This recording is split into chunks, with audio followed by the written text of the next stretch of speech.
Welcome to the Here's My Story channel. My name is Eilish. My life is a nightmare because of my stepmom. She's a clean freak. The medical term for her condition is OCD. That is obsessive compulsive disorder. People with OCD become wildly obsessed with something. Some of them become fixated on cleaning their bodies. They wash their hands 1,000 times a day. They shower 100 times. Some people with OCD clean their houses in a compulsive manner. That, unfortunately, is exactly what my stepmom is obsessed with. She wants the house she lives in to be beyond clean. Because of my stepmom's condition, I have routine chores when I get back home from school. They're all about cleaning. Every day, I mop the floors. Then I wipe down the walls. For each room, I use different scented cleaning solutions. When my stepmom comes home from work, she checks every spot I cleaned one by one. She sniffs around to see if I used the correct cleaning solution. If she sees a tiny speck of dirt, she wants me to clean the whole house again. So I get really stressed during these routine checks. If she can't see any issues, she says, "Even though you are no good, you did everything just like I wanted you to. But this is not all you. You can only do this because I trained you so well. Otherwise, you could never pull it off on your own." My dad married this woman 3 years ago. I was living with my grandma at the time. When my grandma passed, I had no choice but to move in with my dad. One day, my dad said to me, "I can't take care of you on my own. I have to get married for your sake. You need a mother." I disagreed. "I'm not a kid anymore. I can take care of myself," I said to him. But he didn't listen to me. He abruptly went and married his colleague, Anna.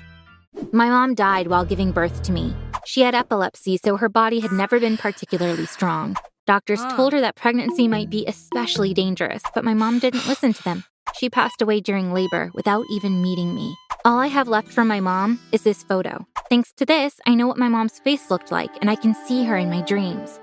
I often visit her grave, too. I talk to her. If there's an important decision I need to make, I always ask her about it. Then she comes into my dream and tells me what she thinks. This may sound weird to you, but I really believe my mom communicates with me through dreams.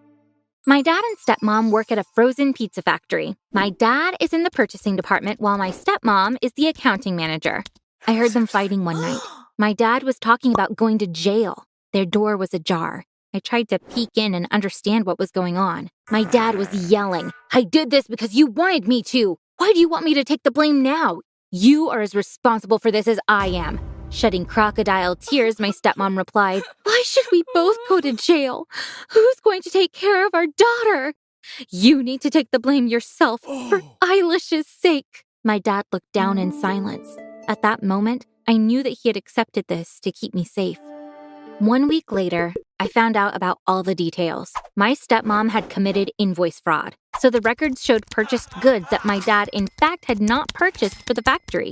My stepmom then transferred payments for those goods into her own bank accounts. This is how they misappropriated the company's funds. But somehow, someone figured it out. Detectives began to look into the company records. When my stepmom figured out that they were going to get caught, she convinced my dad to take the blame. In his court deposition, my dad said, "My wife doesn't know anything. I tricked her. I'm the only one who's guilty here." The court gave my dad 6 years in prison for embezzlement. I was incredibly angry at my stepmom, but I couldn't do anything. I had no relatives I could go to. On paper, I did have a mother, but only because Anna was married to my dad. I couldn't seek shelter at a children's home. I had no choice but to live with her. My stepmom was now home all day. Previously, I would clean before she came home from work, but now she was constantly saying, "Don't go to school, clean the house.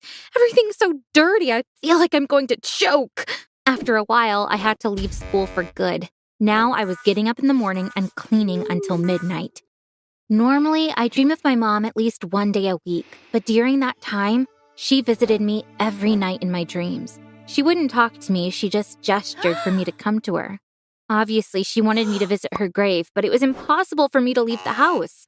My stepmom kept showing me spots to clean around the house. If I was gone for 5 minutes, she would start yelling and screaming. One morning, I mustered up the courage to say, "I want to visit my mom. I'll be back in a couple of hours." My stepmom burst out laughing.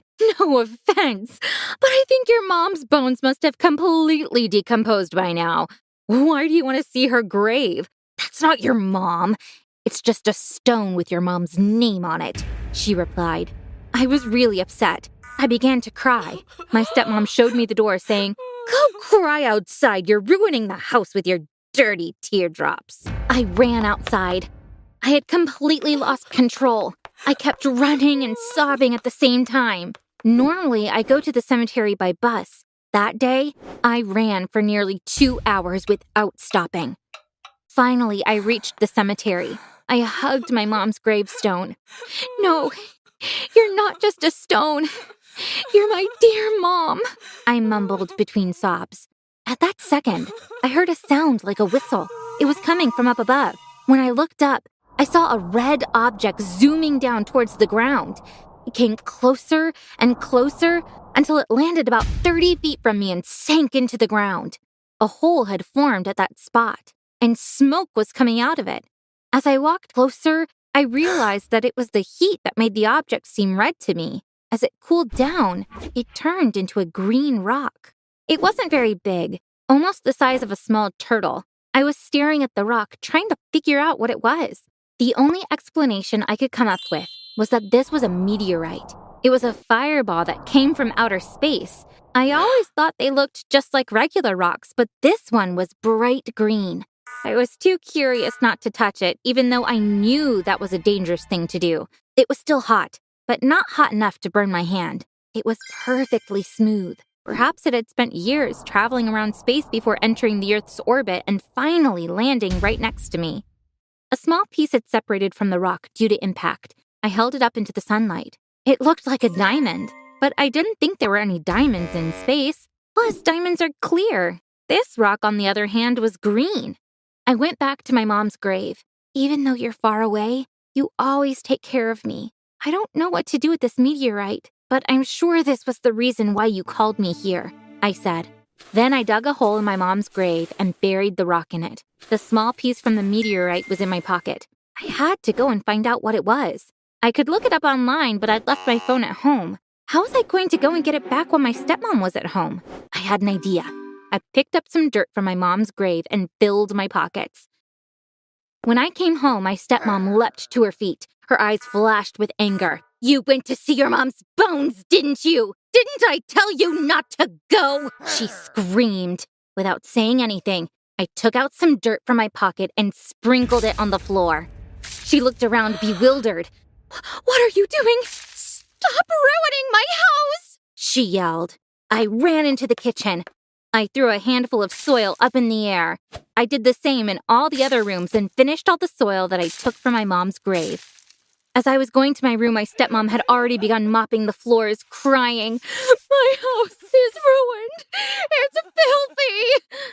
Because of her condition, she felt compelled to deep clean the house. I picked up my phone.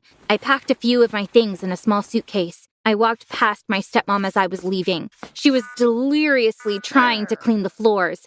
"Eilish, come here! Clean up your mess! Help me!" she cried, but I obviously did not stop. I slammed the door behind me and left. I sat down on a park bench and started doing some research